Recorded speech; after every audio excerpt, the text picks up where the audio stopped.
There comes a moment in life when you realize that the version of you that got you here cannot take you where you want to go. You want freedom, you want growth, you want to break out of the cage, but here's the truth most people run from. Your new life will cost you your old one. That means the old patterns, the old excuses, the old circle of people who keep you comfortable but small. They don't come with you. Growth demands sacrifice. Transformation demands a death of who you used to be. And that's where most people get stuck, because it's not easy to let go of the familiar, even when it's destroying you. Think about it. The habits you've practiced every single day, the procrastination, the late nights, the settling for good enough, the negative self-talk, those aren't accidents. They are investments. You've been investing in the life you have right now. If you want a new life, you've got to make new investments. You've got to rewire your mind, shift your focus, raise your standards, and be willing to let the old version of you die so the new one can breathe. Your comfort zone, it's not just holding you back. It's killing your future. Comfort is the drug that convinces you that tomorrow will look different while you repeat the same cycles. You can't carry comfort and greatness in the same backpack. One has to go. Maybe it's relationships. Maybe it's friendships that are built on gossip, laziness, and settling for less. You know deep down some people in your life are not cheering for your growth. They're cheering for your sameness because as long as you stay the same, they feel safe. But if you want your new life, you've got to be willing to stand alone, to risk being misunderstood, to risk being called different. Because different is exactly what you must become. Your new life will also cost you your excuses, the old stories you tell yourself. I don't have enough time. I don't have enough money. I wasn't born into the right family. Those stories have been the walls of your prison. And every day you repeat them, you strengthen those walls. But the day you call them out as lies, the day you rip them down and say, I am no longer available for this version of me, that's the day the new life starts.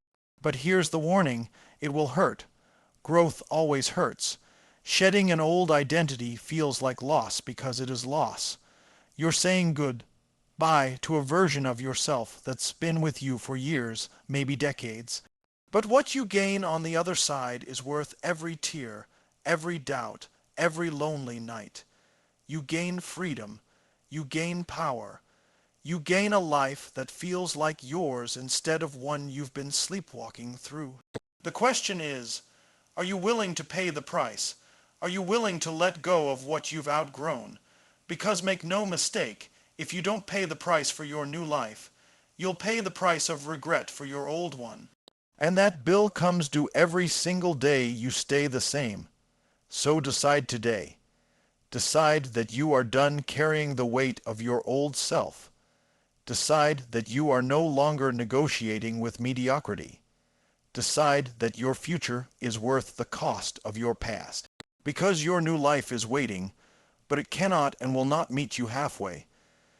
Your new life will cost you your old one, and that means every habit, every pattern, every comfort zone that has been keeping you safe but small will have to be sacrificed. People often dream of transformation as if it is a magical event, as if one day life will suddenly unfold into greatness while they continue living the same way they always have. But real transformation is never accidental. It is intentional, and it is brutally demanding. It asks you to give up what is familiar, even when what is familiar is slowly suffocating you. You cannot step into a new chapter of your life while holding onto the old pages. You cannot rewrite your future while clinging to the handwriting of your past. If you want freedom, if you want expansion, if you want to break through the limits that have chained you for years, you have to be willing to strip away the very things that kept you comfortable but stagnant. Think about the habits you repeat daily. The alarm clock you snooze, the hours wasted scrolling, the procrastination disguised as planning, the way you put things off for tomorrow with the belief that tomorrow you will somehow have more energy, more motivation, more discipline. These patterns may not look destructive in the moment, but compounded over years, They are the exact reason you are standing where you are right now. And the reality is, if you want a different destination, you cannot keep walking the same road. Those old habits are like anchors, heavy weights tied to your feet while you're trying to run toward a future that requires speed, power, and focus. You have to cut the rope. The same applies to your comfort zones. The place you feel safe is often the same place you feel stuck. The routines that feel cozy and predictable are the very routines that suffocate your potential. Comfort has this dangerous way of convincing you that you're okay, that things aren't so bad, that maybe you can wait another year or two before making a change. Comfort is a liar. Comfort tells you the lie of someday, while stealing today from you. If you want a new life, you have to make the decision to trade the warm embrace of comfort for the sharp edge of growth. And growth is never comfortable. Growth feels like tearing. Growth feels like stretching. Growth feels like breaking out of a skin you've outgrown. But that's the price. That's the cost. Every breakthrough begins with the death of something old. If you've always thought in terms of limits, then your old thought patterns must die. If you've always surrounded yourself with people who don't push you, who don't challenge you, who don't demand the best from you, then those old dynamics must die. If you've always settled for average, if you've always told yourself that greatness was for other people, but not for you, then that belief must die. The death of the old self is not a tragedy. It is a rebirth. But the problem is, most people hold funerals for the wrong things. They bury their dreams and keep alive their excuses. They bury their passion and keep alive their comfort zones. They bury their potential and keep alive their fear. If you want to change your life, you have to reverse the funeral. You bury the fear, you bury the excuses, you bury the limiting beliefs, and then you let your hunger, your vision, your discipline, your courage breathe again. Sacrifice is not optional, it is the currency of transformation. And what you're sacrificing is not your joy, not your soul, not your humanity. What you're sacrificing is the very weight that's been holding you back. You're sacrificing the dead skin of old habits, the heavy chains of outdated patterns, the toxic comfort zones that promise safety but deliver stagnation. Every new life, every new level of success, every new identity requires a price. And the only question that matters is whether you're willing to pay it. The people who keep you comfortable but small cannot come with you into your future. This is one of the hardest truths to accept, because it means acknowledging that not everyone you love, not everyone you call a friend, not everyone who has walked with you up to this point is meant to continue with you on the next part of your journey. Human beings are wired for connection, for belonging, for loyalty, and yet sometimes that very loyalty becomes the chain that keeps you tied to the person you no longer want to be. The reality is, some people in your life are invested in your sameness. They like the version of you that doesn't push too hard, that doesn't dream too big, that doesn't challenge the status quo, because as long as you stay the same, they feel safe. The moment you decide to grow, to step outside the circle of comfort, to demand more from yourself and your life, that same circle begins to feel threatened. You've probably felt it before. The subtle resistance when you talk about your dreams, the sarcasm when you start to change your habits, the rolling eyes when you say you're done with wasting time and ready to take yourself seriously. These reactions aren't accidents. They are signals. Signals that the people you thought were your biggest supporters are more invested in who you've been than who you are becoming. And here's the truth. If you want to step into a bigger life, you can't keep dragging people who refuse to move. It's like trying to climb a mountain while carrying others who are determined to stay in the valley. At some point, you either put them down or you stop climbing. This doesn't mean you stop caring about people. It doesn't mean you cut off everyone without compassion. What it means is you must be ruthless about your environment. Growth is fragile in its early stages. Just like a seed that needs the right soil, the right sunlight, the right water, your transformation needs the right conditions. If you plant yourself in toxic soil, your potential will suffocate before it ever blooms, and people are part of that soil. You know who feeds your growth and who feeds your fear. You know who expands your vision and who shrinks it with doubt. You know who makes you feel alive and who makes you question whether it's even worth trying. The people who keep you comfortable are often the ones who unintentionally limit you. They may not mean harm. They may even love you deeply, but love without vision can still keep you stuck. Sometimes the people who love you the most are the ones most afraid of your change, because your change forces them to look at their own stagnation. If you rise, they feel the pressure to rise too, and if they're not ready for that, they'd rather keep you small. That's why many people unconsciously sabotage the growth of those around them, not because they're evil, but because your evolution reminds them of their own unrealized potential. The cost of a new life is often loneliness, at least for a season. You will find yourself walking alone while you wait for new relationships to align with your new identity. That can feel terrifying, but it's also liberating. Because once you clear out the people who held you back, you create space for those who will push you forward. You create space for mentors, allies, and partners who see your vision and match your energy. You create space for people who challenge you not to shrink but to expand, and until you create that space, those people cannot appear.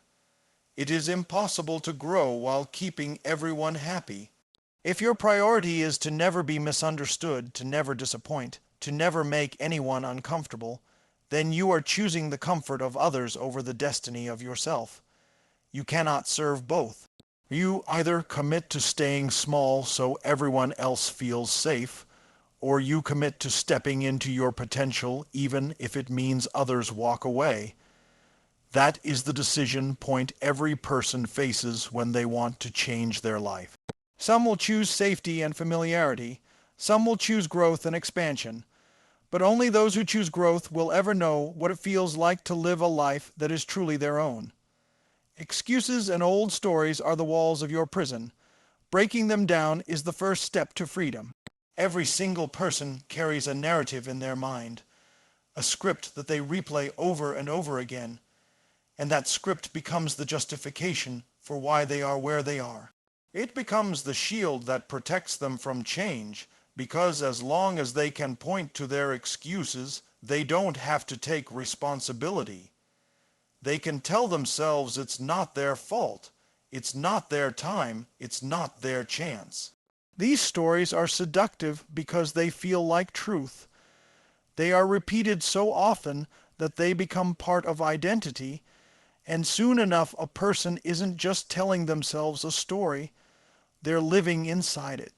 The dangerous part is, the longer you live inside a limiting story, the more it feels like reality when in truth it's just a belief. Excuses are easy to cling to because they relieve you of accountability. If you believe you don't have enough time, you don't have to reorganize your priorities. If you believe you don't have enough money, you don't have to take risks, develop skills, or look for opportunities. If you believe you weren't born into the right family, you don't have to fight for a different life. Excuses give comfort, but they also give chains. They might protect your ego in the short term, but they destroy your potential in the long term.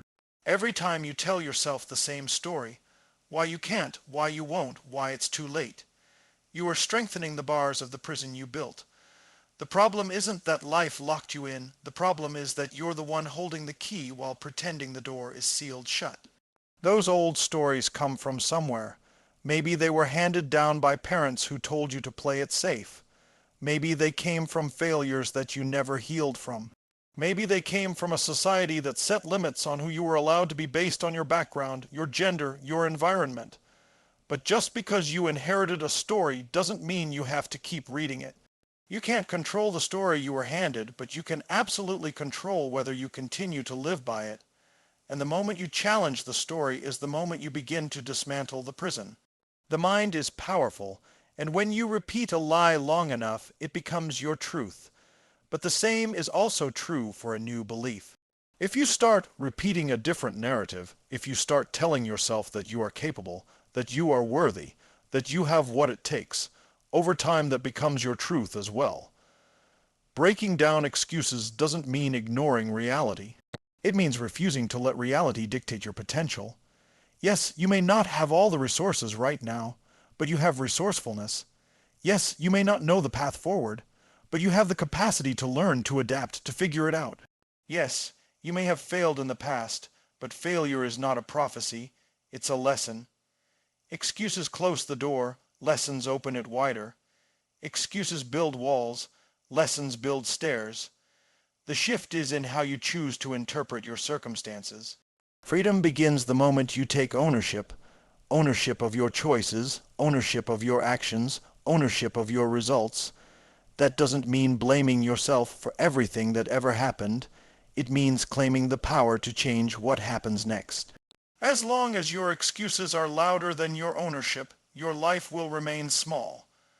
The day you stop making excuses, you rip the walls down. The day you stop telling the old story, you create space for a new one. And that new story is where your new life begins. The most dangerous thing you can say to yourself is, "That's just the way I am." Because the moment you believe that, you freeze your identity in place. You convince yourself that growth is impossible, that change is out of reach, that you are doomed to repeat the past forever. That single sentence has destroyed more potential than failure ever has. You are not the same person you were 5 years ago, or even 1 year ago. You are capable of rewriting the script at any moment, but only if you decide that the old script is no longer acceptable.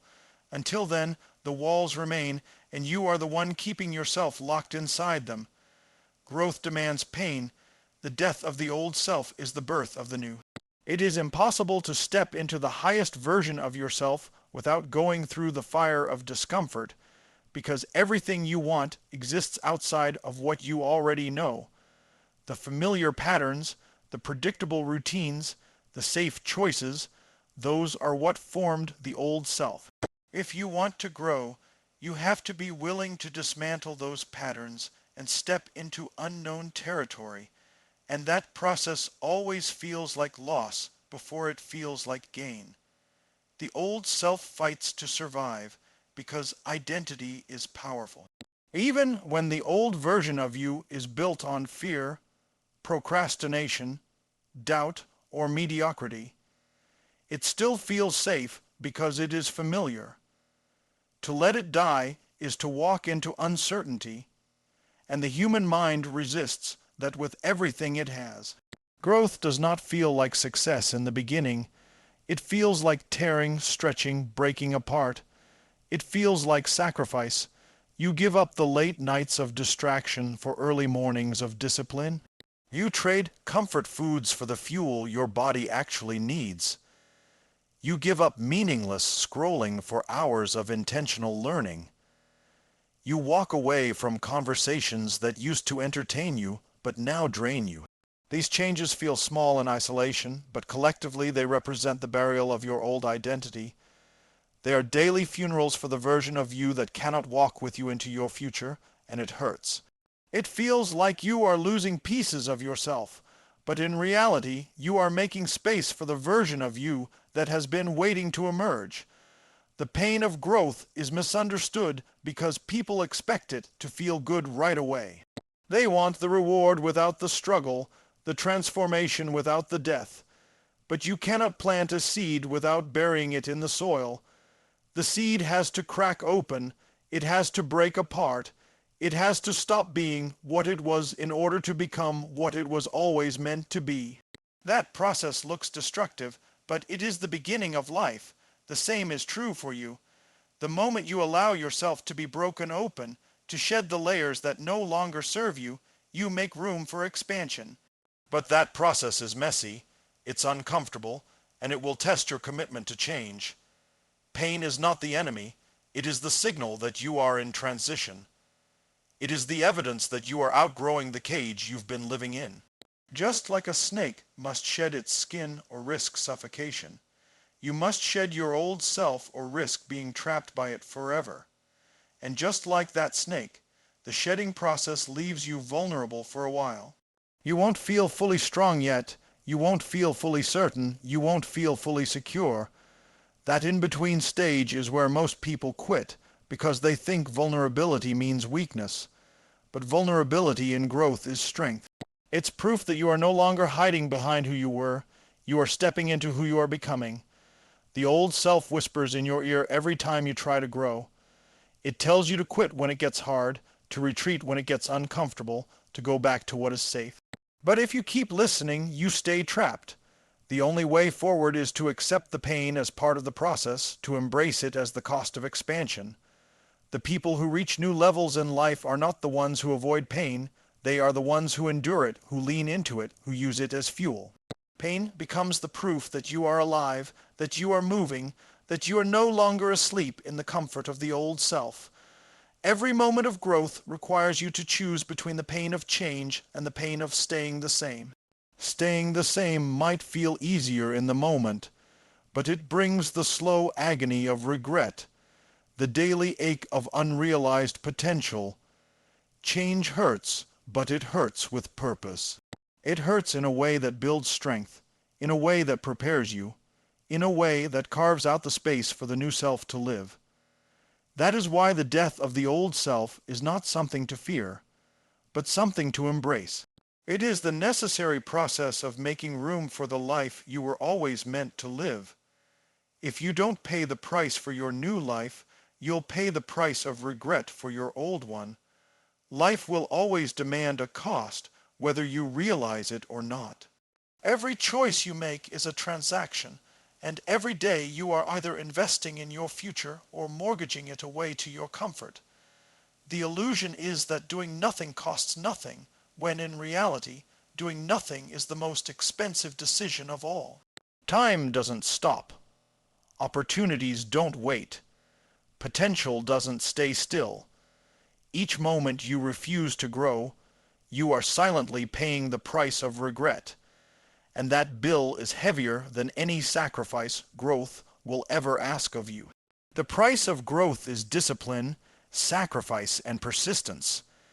The price of regret is self, blame, bitterness, and what if scenarios that haunt you when the years have passed. One cost builds you, the other destroys you, but both are unavoidable. When you choose not to put in the work, not to face the discomfort, not to pay the price of effort today, you are only deferring payment, and that deferred payment shows up later as pain you cannot escape. It comes in the form of missed chances, relationships that never reached their depth, careers that never reached their potential, and lives that never touched their greatness. Think about the people who look back on their lives with sadness. They don't regret the times they tried and failed. They regret the times they never tried. They regret the ideas they never acted on, the risks they never took, the words they never spoke, the chances they let slip through their fingers because they were too afraid to pay the cost of courage. Failure hurts for a season, but regret lingers for a lifetime. And the cruel truth about regret is that it cannot be undone. You cannot go back and rewrite the chapters you refuse to live. The window closes, the opportunity moves on, and you are left with the echo of what could have been. Paying the price for your new life might mean waking up earlier than you want, putting in hours of work when no one is clapping for you, cutting off distractions that everyone else indulges in, walking away from people who drain you, or investing resources you're afraid to lose. These things feel painful in the moment, but they are temporary sacrifices. The pain of discipline weighs ounces compared to the tons of weight that regret brings. Every choice to grow might sting now, but it sets you free later. Every choice to stay comfortable feels easy now, but it chains you tighter with every passing day. Regret doesn't announce itself right away. It creeps in slowly, disguised as "I'll do it tomorrow," or "I'll start when the timing is better." It whispers to you that you can wait, that life will give you another chance. But tomorrow has a way of becoming next week, next month, next year, and then suddenly a decade is gone. The dreams that once burned in you become faint memories, and you start telling yourself the story that maybe it just wasn't meant for you. That's how regret works. It doesn't come as one crushing blow. It comes as a slow erosion of your spirit until you accept mediocrity as your fate. The price of growth may feel heavy, but it is the weight that builds muscle, resilience, and strength. The price of regret feels light in the beginning, but it is the kind of weight that grows heavier every day you carry it. One path requires effort, sweat, and risk. The other path requires nothing in the moment, but everything in the end. The tragedy is that most people unconsciously choose regret because they miscalculate the cost. They think sacrifice is too expensive, when in truth, regret is the most expensive bill life can hand you. You have to decide which price you're willing to pay. Every day you wake up with the choice to pay now or pay later. Pay with effort or pay with regret. Pay with discipline or pay with disappointment. Pay with sacrifice or pay with sorrow. One way or another, the payment is coming. The only difference is whether that payment builds the life you've always wanted, or whether it leaves you mourning the life you could have lived.